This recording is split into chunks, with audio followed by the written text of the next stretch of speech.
little bit nervous, waiting in suspense. He grabs the cane. I'm looking forward, I cannot see him, and I hear the whoosh, whoosh action. How's that? Corporal punishment? What's that?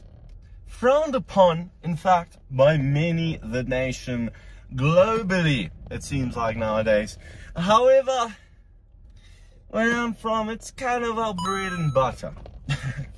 Now, I disagree with it, unless it's used correctly, which in this case it is. So, the story is amusing.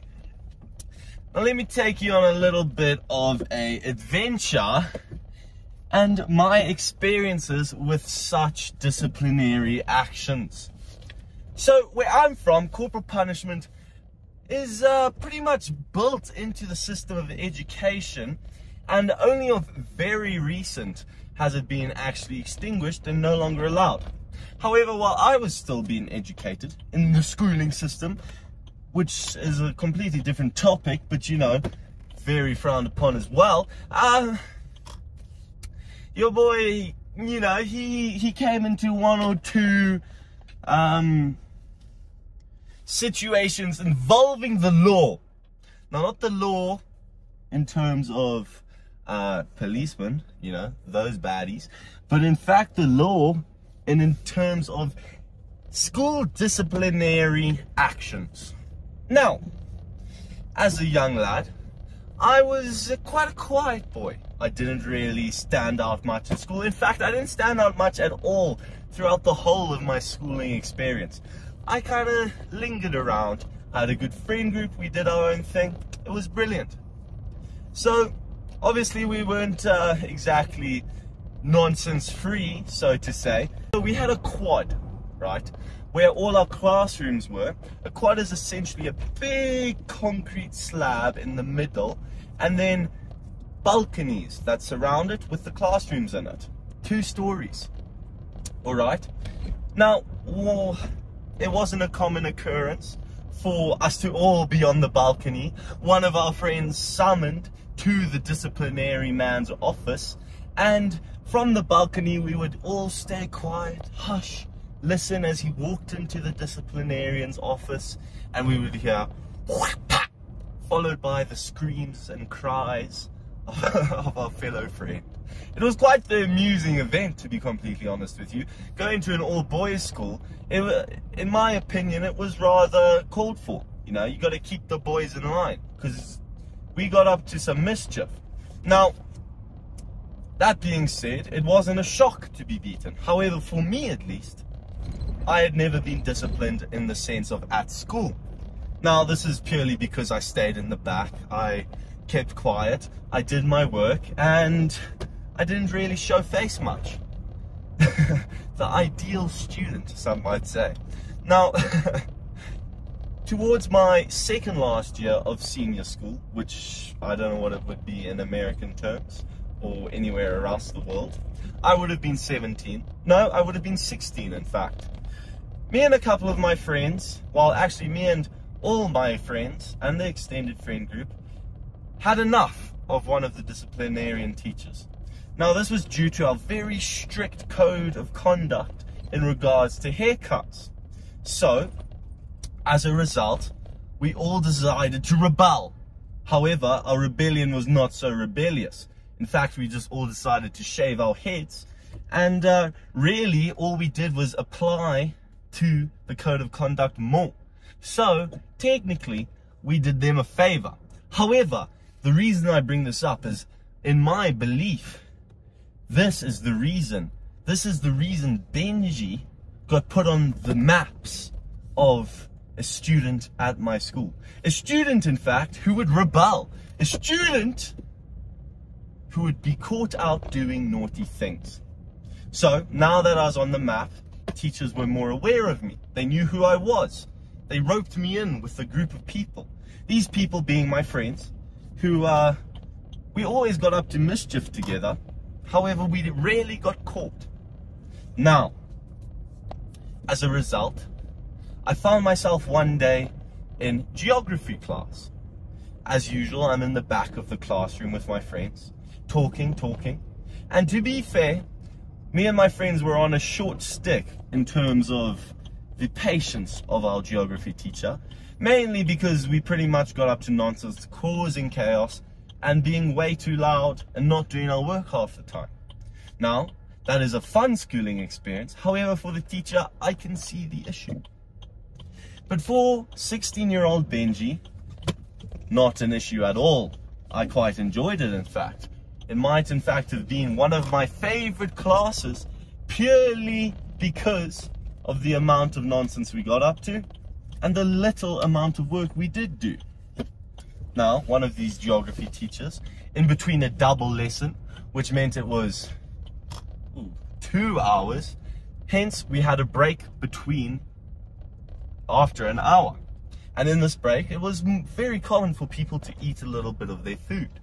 So we would eat our food, as per usual, in the back of the class, in hushed murmurs. It was very frowned upon to eat in class due to hygiene reasons, which I fully understand.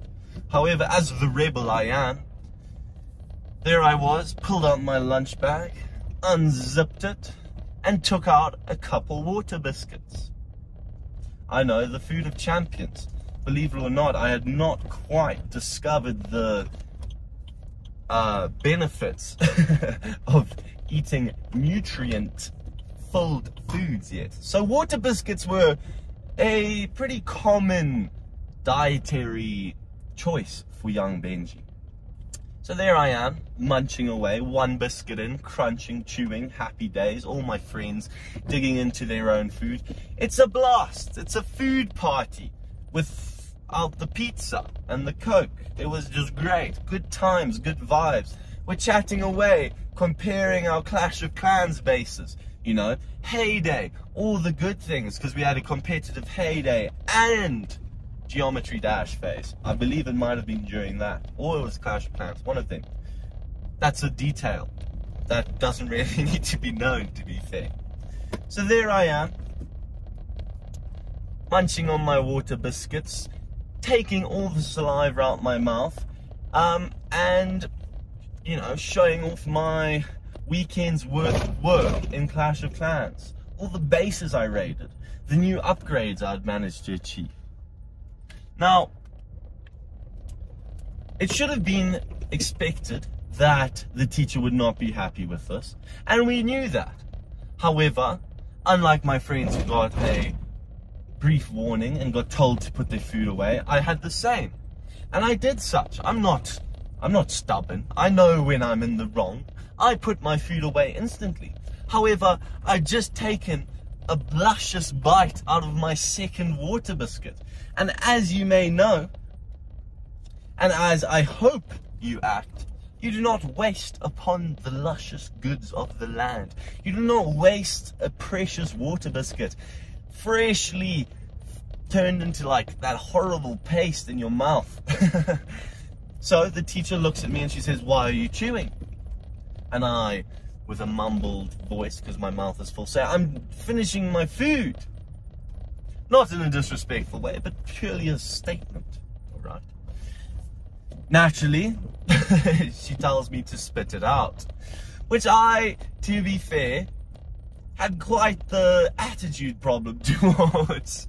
I did not believe it was reasonable for me to spit my precious water biscuit out into the dustbin mid-chew, to the point where I'd already gotten it to its juiciest form. I did not want to waste this luscious good. I did not want to waste the hard-earned labors of the land. So what did I do? I said no. She said, "Spit it out, or you're going to get beaten." Now, I thought this was an empty threat, but little did I know, upon me expressing my not so obedient spitting out, she proceeded to go call the head of discipline. Now, you may be thinking, chewing upon a water biscuit is not a particularly good reason to get beaten. To which I would agree. However, the stubbornness of me may be so. Don't you? I am polite. I did not say anything rude. Don't you worry. That was the only reasoning. So now the head of discipline's there. In his firm voice, he calls me over. He asks me if I am in fact eligible of the crimes the teacher so says I've committed. And I do not deny it. I am a man of my actions. I proudly take them. So, naturally, he grabbed me by the wrist and led me on to his spooky room. Now, this is where it gets interesting. So, as a disciplinary action, it is necessary for them to write down your name, reason for being disciplined, quantity of lashings, which is essentially the amount of times you get beaten with the cane, and they have to get confirmation from your parents, and in which case, when you go to the school, your parents confirm that you're allowed to be disciplined. Obviously, there's strict regulations behind it, so children aren't abused, which I respect. So, as he writes down my name, right, Benjamin, absent, gets the spelling of absent wrong, as everyone always does. I have to correct him. He gives me a small high five. We're all chuffed, you know. Teamwork. Then, he writes down the reason. Not obeying the teacher. Those may have been slightly tampered version of the words. And then he gets to the most crucial part. A small bead of sweat rolling down my face as I wonder the quantity of lashings I'm about to experience. So, I see him write the top of a number. Naturally, my mind goes to the worst, and I think it's the beginning of a 0, which implies that he's going to put a 1 before it. However, the number turns out to be 2. A sigh of relief comes over me. I'm like, 2 lashings? That's not too bad. Can't do anything too wrong with 2 lashings. So as it goes, he tells me to lean over the chair, which, to be fair, is pretty weird, but, you know, it is what it is. So I grip the chair with my 2 arms, lean forward, a little bit nervous, waiting in suspense. He grabs the cane. I'm looking forward, I cannot see him, and I hear the whoosh, whoosh action. Hence, he's testing out his weapon of choice. I peer over my shoulder in slight disbelief of what's about to happen. And I hear a couple of the most amusing, however, slightly disturbing words I've heard in my life. It seemed as though that the disciplinarian teacher, in fact, might have had doubts behind the reason I was being beaten himself. And it seemed like a professional athlete, he was hyping himself up to, you know, beat me. So, he proceeded his hype-up procedure, a couple bounces, you know, jumping up and down, warming up the wrist, whooshing his stick, and he proceeds to utter the most interesting words I've heard before being disciplined. He said, I kid you not, "You naughty, naughty boy," and proceeded to whip my ass twice. Now, it happened incredibly quickly, so the spacing between the first and second beating was questionably long. It felt like hours in my head, because the shock goes through you, and you're like, damn, that was sore. And then it feels like an eternity before the stick graces your ass again. And it did grace my ass again. And then he said, "Be well behaved," and I was on my way. Then I walked outside. I saw all my friends on the balcony, giggling, laughing. You know, I was a man, no emotion on my face. However, hands clutching my buttocks as I run towards them to get to my next class. I proceed to then pull my pants down to show the rewards of my misbehavior. And I had 2 lovely purple bruises across my cheeks. Anyway, that's the story. I hope you enjoyed. Thanks for watching. Let me know what you want to hear about next, and we'll see you tomorrow.